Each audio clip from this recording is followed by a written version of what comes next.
ډیر محترم طالب العلم قادر شاه. نحمده ونصلي على رسوله الكريم. أما بعد فأعوذ بالله من الشيطان الرجيم. بسم الله الرحمن الرحيم. قال الله تبارك وتعالى في قرآن المجيد والفرقان الحميد: قل هل يستوي الذين يعلمون والذين لا يعلمون. الآية. وإذا قال رسول الله صلى الله عليه وسلم: العلماء ورثة الأنبياء. صدق الله العظيم. زما معزز محترم استاد اکرامو، علما اکرامو او رغلی ملمنو، د هر څه نه مخکې درته د خدای نه به وړاندې کوم چې عبارت یې ده: السلام علیکم ورحمة الله وبرکاتو. بعد السلامه ما له شن سره مناسب نه دي زه د خپل استادای اکرام په مخ کې وعظ او نصیحت کوم، بیا هم د ټولو په اجازه یو څو لنډې مختصرې خبرې کوم. اندا چې ما کومه موضوع ته راکړې ده هغه د علم فضیلت په باره کې ده، چې علم څومره لوی فضیلت او بهتري لري. الله پاک جل جلاله په قرآن کریم کې فرمایي: قل هل يستوي الذين يعلمون والذين لا يعلمون. ایا رسه برباد دي هغه کسان چې علم حاصل کړی دی، علم یې زده کړی دی، هغه کسان چې علم نه دی حاصل کړی او علم یې نه دی حاصل کړی. نه، دا هیڅ کله سره برابر نه دي. رسول اقدس صلی الله علیه وسلم فرمایي: العلماء ورثة الانبیاء. علما چې دي، طلبا چې دي، دا ورثون د انبیاوې دي. انبیا او پیغمبران موږ ته څه شی پرېښي دي په میراث کې؟ دنیا، دولت، روپۍ، موټر هیڅ شی نه دي پرېښي، یوازې دین یې پرېښی دی چې په هغه باندې علما دوی ورثون ګرځېدلي دي چې خلک تېر سوي. ورځ د قیامت چې کله راورسېږي، یو عالم الله تعالی حضرت جبرائیل علیه السلام ته حکم کوي: ای جبرائیله، د حضرت محمد مصطفی صلی الله علیه وسلم د امتیانو نه، د علماو نه یو عالم راوله. کله چې دا عالم راولي، جناب محمد مصطفی صلی الله علیه وسلم د حوض الکوثر د اوبه تر غاړه نصبي، خلک ته پولیخ او په جمعې باندې اوبه ورکوي چې هغه ویچکي. کله چې دا عالم جناب محمد مصطفی صلی الله علیه وسلم ته ورسي، رسول اقدس صلی الله علیه وسلم په لارې ورته داري، خپل منګولې ته عالم ته اوبه ورچکي. خلک وزنه وکړو چې یا محمد، دومره خلک ته په جمعه اوبه ورکوي، خلک ته په فیلو اوبه ورکوي، خلک ته پولیخ اوبه ورکوي، دغه کس کومې و چې ته په خپل منګولې اوبه ورکړې؟ جناب محمد مصطفی صلی الله علیه وسلم ته فرمایي چې ای خلکو، دا زما وارث ده، دا زما د دین خپرکوونکی ده. کومې خلک ده چې ما په جمعو اوبه ورکړي دي، هغه د دنیا پسې وو، دنیا لټل سو، تجارت یې کوو، ځکه پولیخ اوبه ورکړې. دا عالم ته چې نن مو په خپل منګولې اوبه ورکړي دي، دا زما دین خپور کړی ده. معززې، ورځ د قیامت چې کله راورسېږي، د محمد مصطفی صلی الله علیه وسلم د امتي نه بې کس روان وي، د الله تعالی بنده وي، جهنم حکم پې شوی وي. الله تعالی جبرائیل علیه السلام ته حکم کوي: یا جبرائیل، ورشه دغه بنده ته وایه تو د علماو په مجلس کې نه سوې. دغه کس بنده ورته وایي چې نه، زه د علماو سره نه وم. نوس الله تعالی بیا ورته د جبرائیل ته حکم کوي: یا جبرائیل، ورشه ورته چې د علماو سره تا په قرآنۍ کې یو عالم و، تا په قرآنۍ کې یو طالب چې سبق ته دې لګلی و. دغه کاس د بنده دی الله تعالی ورته چې نه، زما بچی دین ته نه ورکړه چې دین یې زده کړی وای.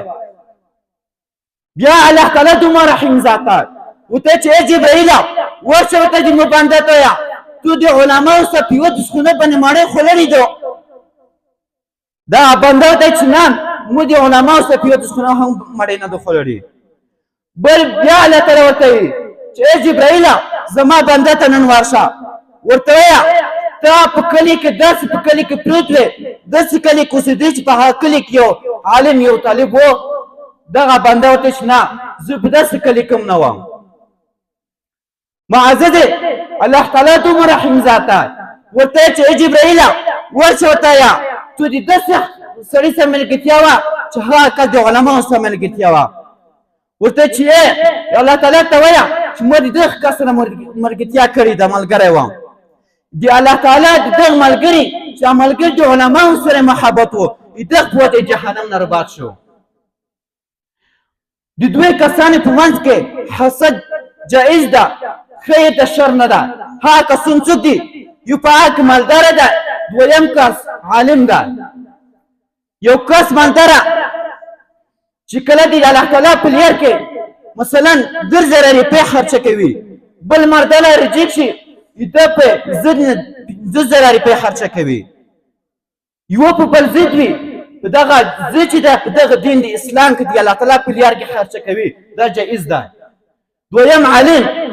عالم چې یو عالم د بل عالم په ضد لګوي خالق ته علم رسوي دا عالم چې یو بل عالم په ضد لګیا ده دغه جایز ده دا ضد جایز ده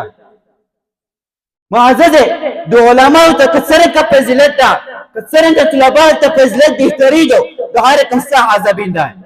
ولې څه عذاب ده ځکه دا طالب ته د کتابو ما د علماو ته کتابو وخت د واخ ولیم ده چې دا ګناه لري د مکه د ثواب ده دغه کا معزز ورځ د قیامت جهنم ته یو کس ورغورځي د جهنم ته چې کله وغورځي د کلمه به د ناس نه بدیار ووځي د کلمه په د ناس کې دست تویږي لکه ژرنده دست تویږي جهنمیان به ته راټول شي ورته چې په څومره څومره څه عذاب ده تو خو باید موږ ته په ښه باندې امر کوی د بد نه منع کولی دا کس ورته یې چې ای خلکو ای جهنمیانو ما تاسو ته په نیکۍ باندې عمل کوو د بد نه مو منع کولی خو په خپله باندې عمل وکړو او نه به نیکۍ کوله ګناهونه به کول ځکه نن زه د مسیح عذاب کې ګرفتار یم باید موږ ته الله تعالی علم ته مټ ورکړو ورستان جان بیا وګرځو خپل بچه لمسی وراري نه ټول د دین په لار کې وبسو که څنګه په الله که چېرته دنیا په مخې وګرځوې زه به کمپیوټر په زده کړم بل دې دنیا ګټه پوخلم دغه کمپیوټر دنیا ګټه بیا په ورځ د قیامت خبر نه درسي دین ته ورکړه مدرسې ته ورکړه چې ورځ د قیامت بیا درشي الله تعالی د دین فضیلتونه ډېر بیان کړي دي رسول الله ډېر بیان کړي دي علماء سره محبت وساته رسول الله صلی الله علیه وسلم فرمایي که څوک د مور د وارث سره د طالب سره د عالم سره محبت وساته مینه ولري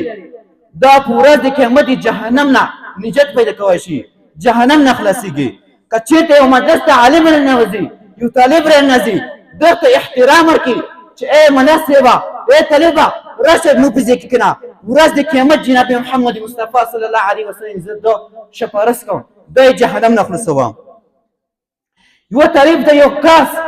روپۍ ورکړي یو خارق ورکړي دی مړ شي یو اوبه ورکړي دی